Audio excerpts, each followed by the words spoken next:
Olá, mulheres empoderadas. Nós estamos lendo o livro Sem Rivais, da autora Lisa Beverly, da editora Chara. Nós estamos no capítulo 3, áudio 11. Conheça Abrão e Sarai. Para aprender mais sobre essas promessas, vamos revisitar uma história familiar e uma passagem bíblica. Deus escreveu histórias em sua palavra a fim de que pudéssemos aprender com a experiência de outros. À medida que eu leio, observo os esqueletos das frases de cada história ganharem vida. Visualizo o cenário e ouço o Espírito Santo, e desse modo posso ver e ouvir coisas que não vejo nem ouço quando simplesmente leio as palavras à medida que elas saltam nas páginas. Seguindo esse método, eu faço perguntas. Como me sentiria nessa situação? Qual seria meu maior desafio ou medo? Essa prática é apenas uma das muitas maneiras de abordar a leitura da Bíblia. Não é acrescentar nada que não esteja na Bíblia. É apenas uma forma de meditar para permitir que os textos bíblicos ganhem vida. Os patriarcas e as matriarcas são nossos irmãos e irmãs nessa prática. É como eu defino o meu selá, como eu faço uma pausa e reflito. Primeiro, quero que você conheça Abrão. Ele é o nosso pai na fé. Imagine um homem fiel, imperfeito, idoso e temente a Deus. Depois, Sarai. Ela é a nossa mãe da promessa. Ela é maravilhosa, linda e da mesma forma fiel, imperfeita, idosa e temente a Deus. Diante do convite de Deus, essas duas pessoas foram corajosas o suficiente para deixarem para trás tudo o que conheciam. Deus prometeu abençoar e multiplicar a vida de um casal estéril. Juntos, eles embarcaram em uma aventura. Estavam buscando o que nunca viram, uma nação construída por Deus. Nesse ponto em que vamos encontrá-los, eles já viajaram por décadas. Abrão está prestes a completar 100 anos e Sarai, sua esposa, prestes a completar 90 anos. Eles tiveram muitos altos e baixos durante o período em que ficaram no deserto. Eis um resumo. Eles enfrentaram os desafios que apareceram quando Deus os abençoou. Isso causou a separação de Ló, seu sobrinho. Sarai foi colocada no harém de Faraó. Sarai foi liberada do harém.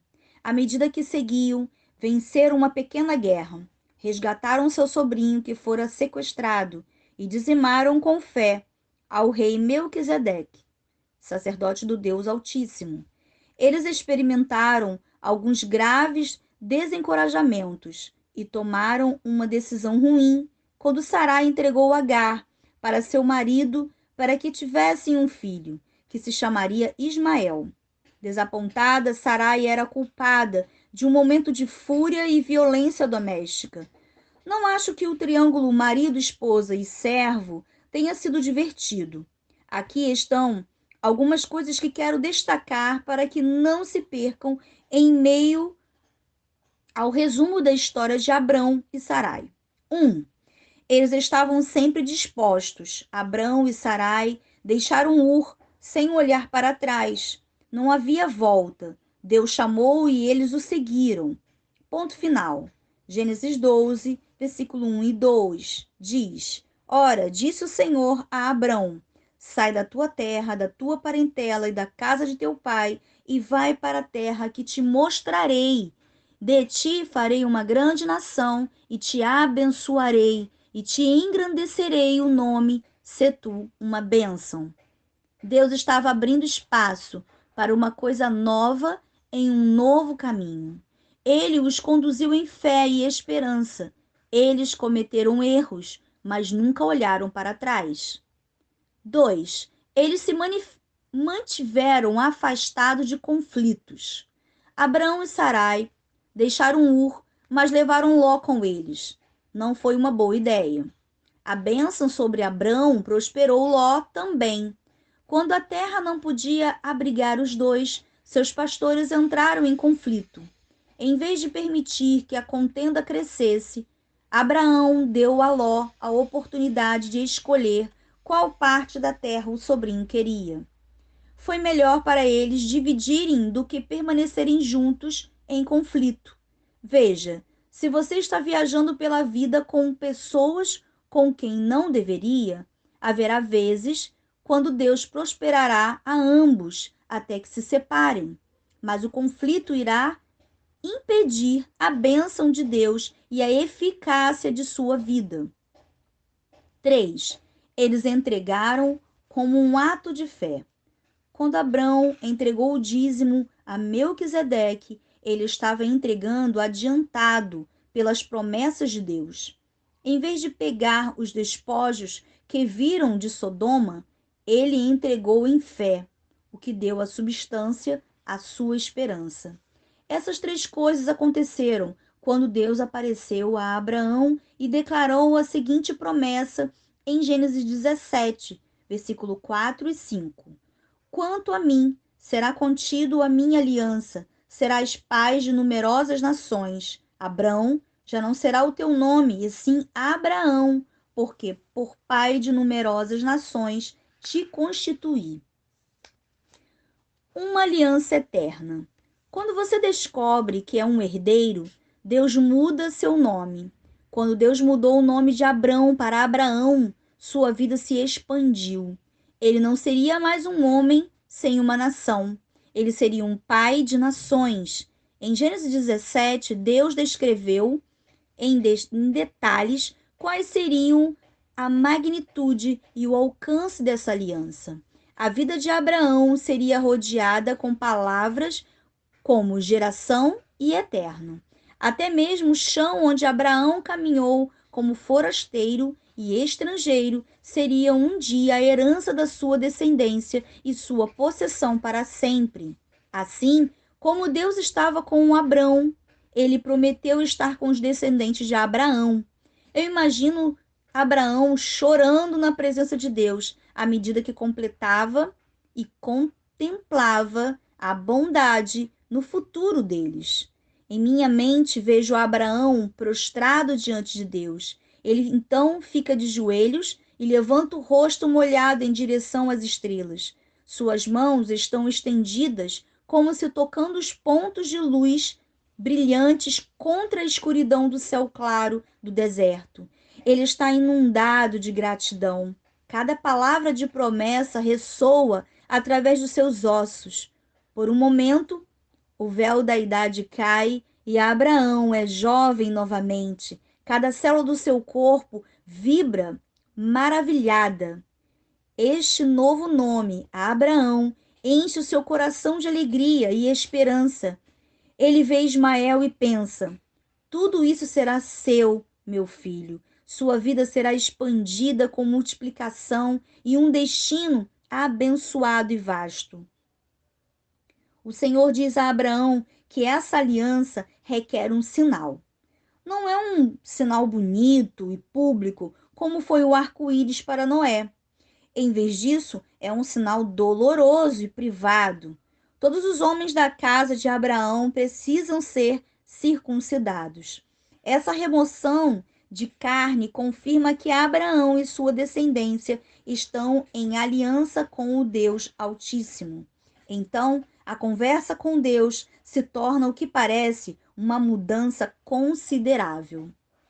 Disse também Deus a Abraão: a Sarai, tua mulher, já não lhe chamarás Sarai, porém Sara, abençoá-lo-ei e dela te darei um filho. Sim, eu a abençoarei e ela se tornará nações. Reis de povos procederão dela. Gênesis 17, versículo 15 e 16. Quase posso ver a confusão de Abraão. Uma expressão perplexa forma rugas em sua sobrancelha erguida. Sara? A aliança é comigo e eu já tenho um filho, Ismael. Ele é meu filho com Agar. Esse novo desenrolar dos fatos levou a Abraão a se prostrar novamente sobre o seu rosto. Então se prostrou Abraão, rosto em terra, e se riu, e disse consigo: A um homem de 100 anos há de nascer um filho? Dará à luz Sara com seus 90 anos? Gênesis 17, versículo 17. Ouvimos muito sobre a mamãe Sara rindo quando ouviu que teria um filho, mas a Abraão foi a primeira pessoa que riu diante da promessa de Deus. Porém, Abraão não parou na risada, ele continua como se estivesse dando uma alternativa para Deus. Disse Abraão a Deus: Tomara que viva Ismael diante de ti. Gênesis 17, versículo 18. Isso me faz pensar que Abraão estava tentando inserir Ismael no plano. Por que enfrentar toda essa situação com Sara? Independentemente de ter ou não um novo nome, ele tinha um ventre velho e um marido idoso. Então, de onde viria o filho? Mas Deus não estava preocupado com isso. Deus deu-lhe resposta. De fato, Sara, tua mulher, te dará um filho, e lhe chamarás Isaque. Estabelecerei com ele a minha aliança, aliança perpétua para a sua descendência. Gênesis 17, versículo 19. Não, Sara, a tua mulher, é bastante claro. É como se Deus estivesse lendo a mente dele. Imagina isso. Deus ouve Abraão e abençoa Ismael, mas não como parte da aliança eterna. Quando duas pessoas se tornam uma no casamento, uma aliança com Deus envolve a ambos. Claro que Abraão amava Ismael e foi algo natural querer entregar tudo o que Deus prometeu para ele. Mas Ismael era filho de uma serva, preso à esfera do empenho e da carne. A promessa sem rivais deveria vir através de um sinal e de uma maravilha sem precedentes. Uma mulher idosa e estéril ter um filho. A minha aliança, porém, estabelecerei com Isaque, o qual Sara te dará à luz neste mesmo tempo, daqui a um ano. Gênesis 17, versículo 21. Quantas vezes fazemos a mesma coisa?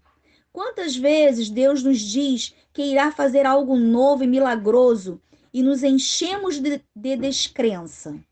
Ele diz que está prestes a expandir nossa vida e nós dizemos a ele que não precisa se preocupar tanto.